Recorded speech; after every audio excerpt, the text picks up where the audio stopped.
சிறிய நகரமான ஹார்மனி ஹில்லில் புத்தாண்டு ஈவ் பாரம்பரிய சிறப்பு வாய்ந்தது. ஒவ்வொரு ஆண்டும் நகர மக்கள் ஏரியின் அருகே கூடி வரவிருக்கும் ஆண்டிற்கான நம்பிக்கையை சுமந்து சென்று விளக்குகளை வெளியிடுவார்கள். அமரா 12 வயது சிறுமி முதன்முறையாக புத்தாண்டு பாரம்பரியத்தில் சேர உற்சாகமாக இருந்தாள். அமரா தனது விளக்கை வடிவமைத்து அதை நட்சத்திரங்களால் கவனமாக வர்ணித்து உள்ளே தனது விருப்பத்தை எழுதினார். வரும் ஆண்டில் அனைவருக்கும் கருணையும் மகிழ்ச்சியும் கிடைக்கட்டும். இரவு வந்தபோது நகர மக்கள் கூடினர். அவர்களின் விளக்குகள் சிறிய சூரியனைப் போல பிரகாசிக்கின்றன. மேயர் எண்ணிக்கையை தொடங்கினார். 10, 9, 8, 7. அமரா தனது விளக்கை இறுக்கமாக பிடித்துக் கொண்டார்.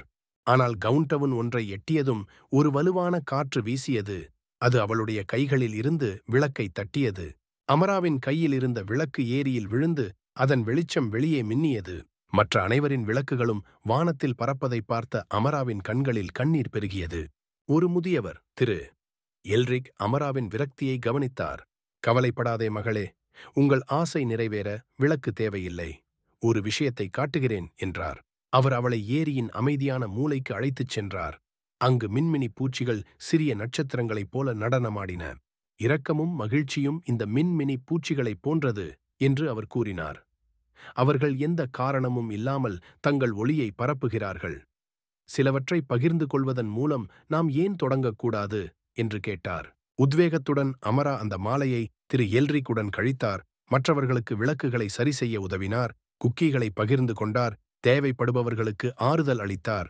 நள்ளிரவில் சிரிப்பும் அரவணைப்பும் காற்றை நிரப்பியது. மேலும் அமரா தனது ஆசை ஏற்கனவே நிறைவேறி வருவதை உணர்ந்தார்.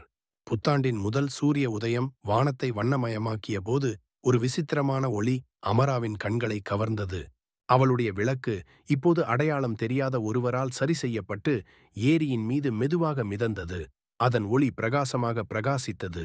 சில சமயங்களில் நீங்கள் மற்றவர்களுடன் பகிர்ந்து கொள்ளும் ஒளி எப்போதும் உங்களிடமே திரும்பும் என்பதை அவள் அறிந்தாள்.